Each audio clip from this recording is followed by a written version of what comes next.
আপনার একটা 33% পুকুর আছে। এই 33% পুকুরে আপনি মাছ চাষ করতেছেন, কি মাছ? কার্প জাতীয় মাছ বা বাংলা মাছ চাষ করতেছেন।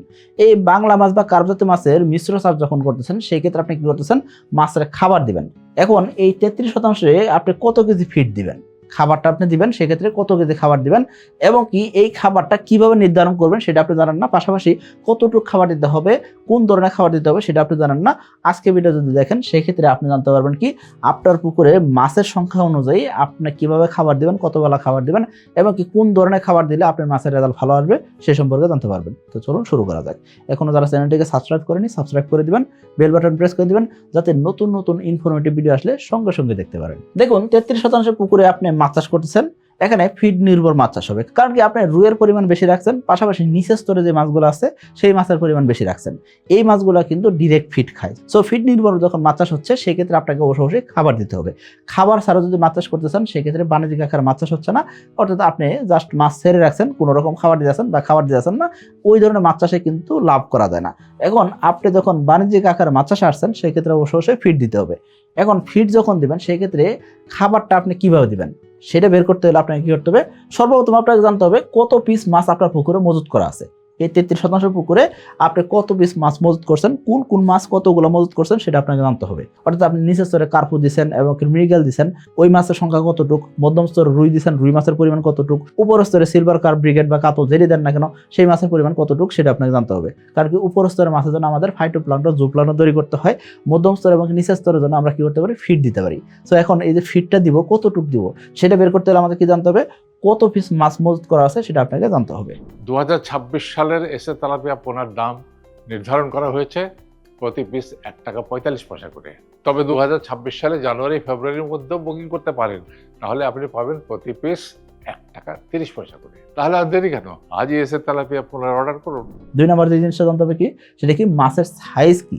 আপনার যে মাছ ছাড়ছেন সেই মাছের সাইজ কি, মাছ ছাড়ার সময় কতটুকু ছিল, এখন কতটুকু ওজন হয়েছে সেটা আপনাকে জানতে হবে।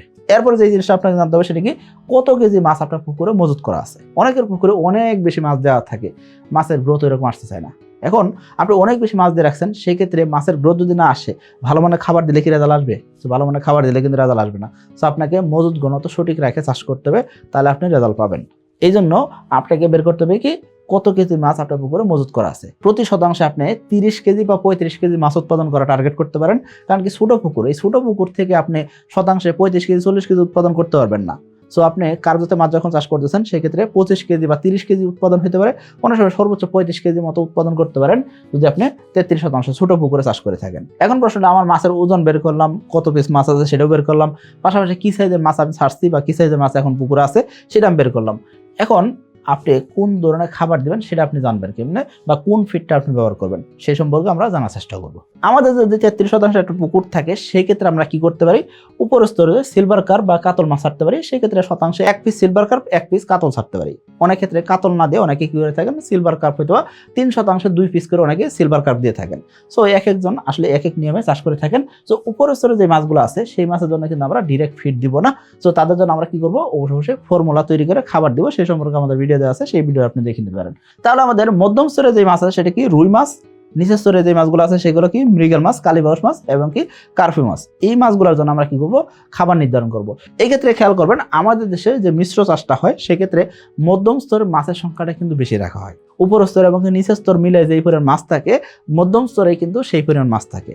অর্থাৎ উপর স্তরে মাছের সংখ্যা খুবই সামান্য রাখা হয়, নিচের স্তরে এবং মধ্যম স্তরে কিন্তু মাছের সংখ্যা বেশি রাখা হয়। মধ্যম স্তরে যদি আপনি রুই মাছ ছাড়েন, সেক্ষেত্রে শতাংশে 6 পিস থেকে 8 পিস আপনি রুই মাছ ছাড়ছেন, আর নিচের স্তরে মৃগেল, কালীবাউস মিলে 5 পিস ছাড়ছেন।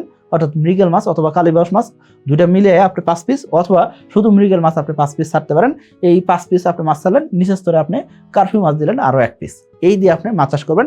দেখুন, রুই, মৃগেল, কালীবাউস এবং কি কার্পি, এই মাছগুলো কিন্তু ডিরেক্ট ফিড খাবে। সো এই মাছের জন্য আপনি ফিড দিবেন। এখন যখন ফিড দিবেন, সেই ক্ষেত্রে আপনাকে জানতে হবে কি টোটাল এই 33% কত পিস মাছ আছে। শতাংশের হিসাবটা আমরা বের করবো এই জন্য, কারণ কি আমরা কত পিস করে মাছ ছাড়ছি সেটা আমরা জানলাম, অথবা আমরা টোটাল কত পিস মাছ ছাড়ছি সেই হিসাবটা জানলেও কিন্তু আমরা মাছের খাবার নির্ধারণ করতে পারবো। তাহলে আমাদের পুকুরে মাছের সংখ্যা ধরেন আমরা মোটামুটি ধরলাম 400 পিস মাছ আছে। মোটামুটি ভাবে আমরা রুই মাছ দিচ্ছি মধ্যম স্তরে 6 পিস, মৃগেল মাছ ধরছি 5 পিস আর কার্পি মাছ ধরছি 1 পিস, এই হলো টোটাল 12 পিস মাছ প্রতি শতাংশে। তাহলে 33 শতাংশে 396 পিস, অর্থাৎ 400 পিস মাছ আমরা ধরছি যে আপনার পুকুরে অলরেডি মজুত করা আছে, যাদেরকে আপনি কি দিবেন, ফিড দিবেন। আর উপরস্তর মাছের জন্য আপনাকে পুকুরে পানি সবুজ করতে হবে, ফাইটোপ্লান্ট জুপ্লান্ট তৈরি করতে হবে, সেই সম্পর্কে ভিডিও দেখে আপনি তাদের জন্য খাবার তৈরি করতে পারেন। এখন আসেন, এই যে মাছের সংখ্যা জানলাম আমরা 400 পিস, এই মাছের সংখ্যা অনুযায়ী আমাদের কি করতে হবে, খামার নির্ধারণ করতে হবে। এখন আমরা দেখলাম কি প্রতি পিস মাছের ওজন মোটামুটিভাবে 500 গ্রাম, হয়তো আপনি 100 গ্রাম ওজন ছাড়ছেন, 200 গ্রাম ওজন ছাড়ছেন, এখন মাছের ওজন দেখলেন কি এভারেজে 500 গ্রাম আছে। তার মানে আপনাকে বের করতে হবে কি এই 500 গ্রাম করে যে এক একটা মাছের ওজন হলো, তাহলে আমার পুকুরে মোট কত কেজি মাছ আছে সেটা আমাদের বের করতে হবে। সেটা কিভাবে বের করবো, এই যে আমরা কি করছি, মাছের সংখ্যা দিয়ে আমরা কি করবো, এই মাছের ওজনটাকে গুণ করে দিব, তাহলে আমাদের মোট কত কেজি মাছ আছে সেটা আমরা বের করতে পারবো। আর মোট মাছের ওজন যখন বের করতে পারবো, তখন আমরা কি করতে পারবো, আমাদের পুকুরের ঘনত্ব ঠিক আছে কিনা এবং কি ওই অনুযায়ী খাবার দিতে আছে কিনা সেটা আমরা কিন্তু জানতে পারতেছি। এসে তেলাপিয়া পোনা খায় কম, বাড়ে বেশি, আর তাই খামারি ভাইদের প্রথম পছন্দ এসে তেলাপিয়া পোনা। এসে তেলাপিয়ার পোনা ডেলিভারি শুরু হবে 15 মার্চ থেকে, আর ডেলিভারি চলবে 25 নভেম্বর পর্যন্ত। তাহলে আর দেরি কেন, আজই এসে তেলাপিয়া পোনার অর্ডার করুন।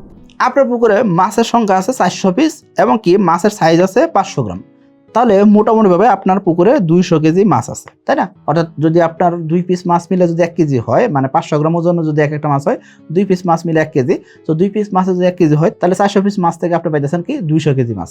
এই 200 কেজি মাছ আপনার 33% পুকুরে এখন আছে। এই ঘনত্ব যেহেতু সঠিক একটা ঘনত্ব, এই ঘনত্ব আপনার মাছের রেজাল্ট ভালো আসবে। সো এই ঘনত্ব যখন মাছ চাষ করতেছেন, সেক্ষেত্রে আপনি কি করবেন, 24% উপরে প্রোটিনের খাবার দেওয়ার চেষ্টা করবেন।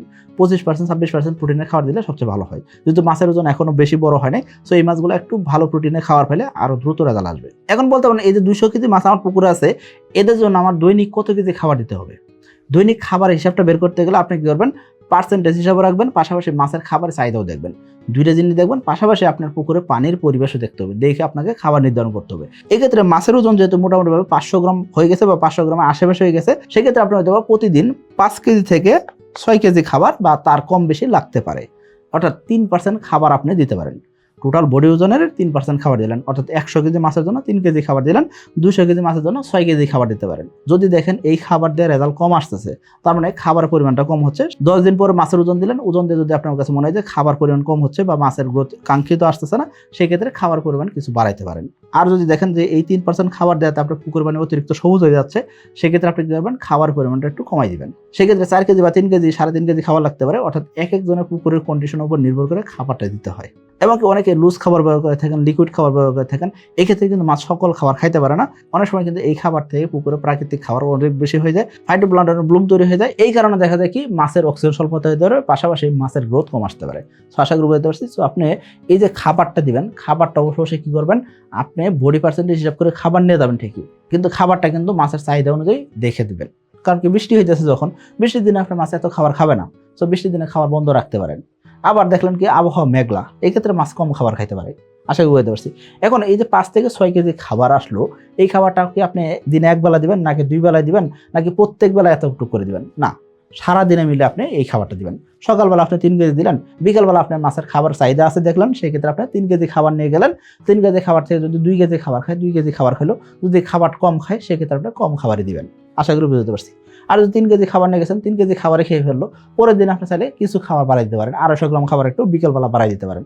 আশা করি বুঝতে পারছি। সো এই হিসাব করে আপনি খাবার দেওয়ার চেষ্টা করবেন। এখন আপনার প্রশ্ন ধরবে, আমার মাছের ওজন তো 500 গ্রাম না, আমার মাছের ওজন আরো বেশি, অর্থাৎ প্রতি পিস মাছের ওজন 1 কেজি করে। তাহলে আপনার পুকুরে মাছের সংখ্যা মোটামুটি 400 পিস আছে, এবং কি প্রতি পিস মাছের ওজন যদি 1 কেজি হয়, তার মানে আপনার মোটামুটি মাছ আছে 400 কেজি। এই যে আপনার পুকুরে 400 কেজি মাছ আছে, এই 400 কেজি মাছের জন্য আপনি কতটুকু খাবার দিবেন? এই 400 কেজি মাছের জন্য আপনাকে 1% থেকে 1.5%, অনেক সময় 2% পর্যন্ত খাবার দিতে হতে পারে। অর্থাৎ প্রতি 100 কেজি মাছের জন্য 1.5 কেজি খাবার অথবা 2 কেজি খাবার লাগতে পারে। এখন আমরা প্রতি 100 কেজি মাছের জন্য 1.5% খাবার হিসাব করেই ধরলাম। তো 1.5% যদি হিসাব করেন, সেই ক্ষেত্রে আপনার মোটামুটি 6 কেজি থেকে 8 কেজি খাবার লাগতে পারে। অর্থাৎ 400 কেজি মাছের জন্য আপনার 6 কেজি খাবার লাগতে পারে, অনেক সময় 8 কেজি খাবারও দরকার হতে পারে। এখন আপনি বলতেন, ভাই খাবারটা যে কম বেশি লাগবে সেটা আমি বুঝবো কেমনে? সেই জিনিসটা বোঝার জন্য আপনাকে কি করতে হবে, মাছের গ্রোথ সঠিক আসতেছে কিনা সেটা 10 দিন পর পর কিছু মাছ চেক করে দেখলেন, মাছের স্বাস্থ্য পরীক্ষা করে দেখলেন, মাছের ওজন গত 10 দিন আগে যাচ্ছিল তার চেয়ে ওজন বাড়ছে কিনা এবং কিভাবে বাড়তেছে সেটা আপনি দেখলেন। পাশাপাশি আপনি মাছের কালার দেখলেন, মাছের খাবার প্রতি চাহিদা দেখতেছেন, এবং পুকুরে পানির কালার আছে কি সেটা দেখে আপনার খাবারটা নির্ধারণ করতে হবে। 2026 সালের এসে তেলাপিয়ার পোনার দাম নির্ধারণ করা হয়েছে 1 টাকা 45 পয়সা পিস। তবে জানুয়ারি ও ফেব্রুয়ারি মাসের মধ্যে এসএ তেলাপিয়ার পোনা বুকিং করলেই পাচ্ছেন প্রতি পিস 1 টাকা 30 পয়সা দামে। অফার মূল্যে এসএ তেলাপিয়ার পোনা বুকিং করতে আজই যোগাযোগ করুন কোম্পানির নাম্বারে। এখন অনেকের পুকুরে 6 কেজি খাবার লাগবে, অনেকের পুকুরে 8 কেজি খাবার লাগতে পারে, অনেকের পুকুরে 7 কেজি খাবার লাগতে পারে, অনেকের পুকুরে 5 কেজি খাবার লাগতে পারে। তো আপনার পুকুরে মাছের ঘনত্ব কি আছে, মাছের সংখ্যা কি আছে এবং কি আপনার পুকুরের পরিবেশ কি আছে, এসব বিষয় বিবেচনা করে আপনাকে কি করতে হবে, খাবারটা দিতে হবে।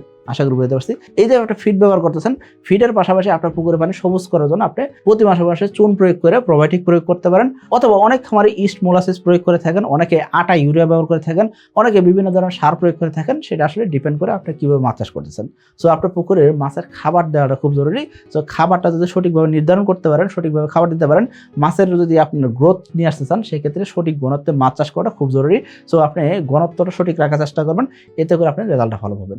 আশা করি বুঝতে পারছি। সকলে ভালো থাকবেন, সুস্থ থাকবেন। আসসালামু আলাইকুম।